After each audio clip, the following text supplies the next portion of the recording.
In the quiet town of Klingenberg, Germany, a tale of terror unfolded in the 1970s. A tale that would send chills down the spine of even the staunchest skeptic. Our story begins with a young girl named Anneliese Michel. A typical child, Anneliese grew up in a devoutly religious household, her life marked by an unremarkable normalcy. That was until her 16th year, when her life, as she knew it, was shattered. Anneliese began experiencing seizures and had hallucinations of demonic faces. She heard voices which claimed she was damned. Doctors were baffled, unable to diagnose her condition, and the inexplicable nature of her symptoms led many to believe that she was not suffering from a physical ailment, but was in fact possessed by demonic forces. Her family, desperate and fearful, reached out to the church for help. Little did they know, this was just the beginning of a nightmare that would consume Anneliese and those around her. Anneliese's life took a horrifying turn as her symptoms escalated. She was just a young woman, full of dreams and aspirations, but a sinister force seemed to have taken hold of her.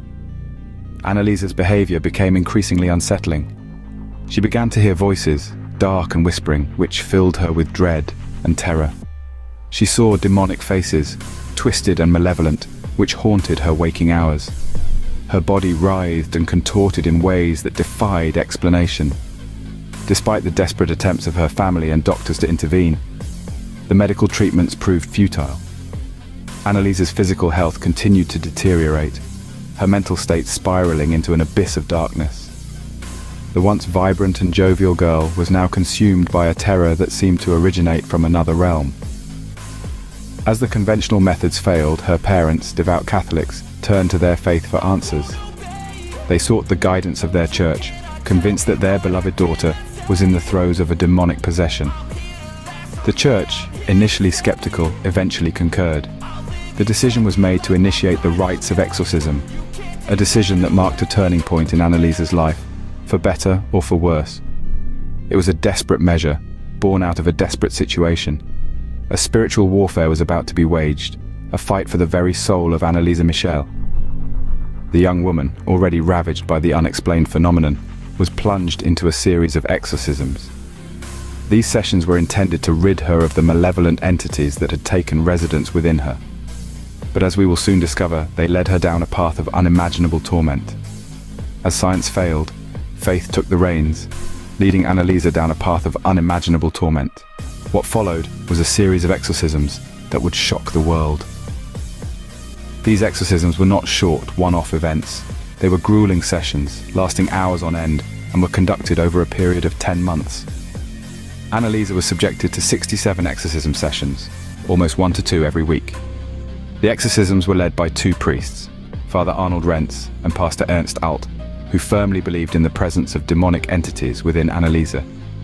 They used the traditional rites of exorcism according to the Roman ritual, a religious text dating back to the 16th century. The priests claimed that Anneliese was possessed by several demons, including Lucifer, Judas Iscariot, Nero, Cain, Hitler, and even a disgraced Frankish priest from the 4th century.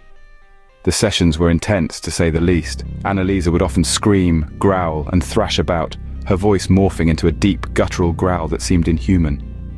There are real audio recordings from these sessions, capturing her chilling screams and the commanding voices of the priests as they attempted to drive out the evil spirits. Anneliese would often speak in languages she had never learnt, including ancient biblical languages like Aramaic. She would display superhuman strength, often breaking the restraints used to keep her from harming herself and others. She would contort her body in ways that defied the limits of human flexibility. The physical and psychological toll of these sessions on Anneliese was immense. She lost a significant amount of weight, her body becoming skeletal. She stopped eating and drinking, claiming that the demons wouldn't let her. She would often injure herself during the violent convulsions, her body covered in bruises and cuts.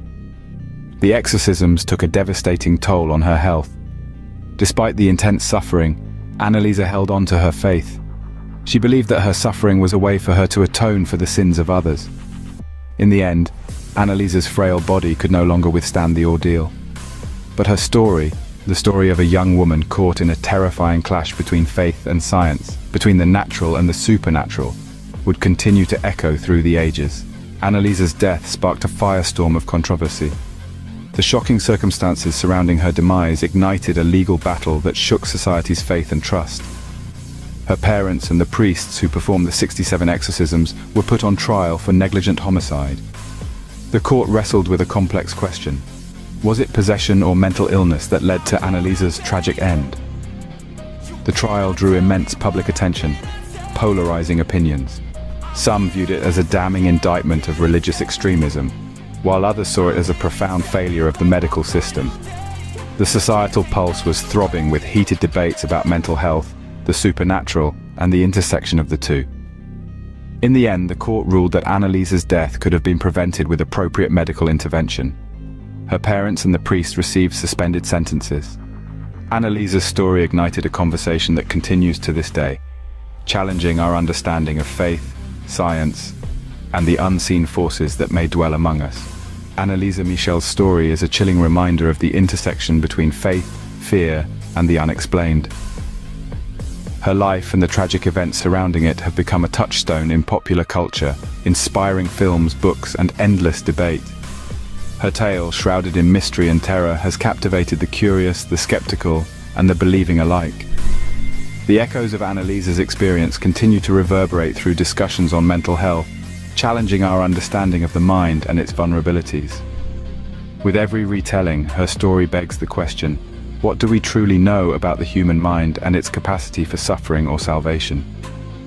Moreover, Anneliese's case has become a focal point in the discourse on possession and exorcism, prompting us to explore the fine line between superstition, religion, and science. It forces us to question our beliefs and confront our fears, pushing us to delve into the unknown. Anneliese Michel remains a haunting figure, a symbol of a battle fought at the crossroads of faith and reason. As we conclude this chilling tale, we're left with more questions than answers.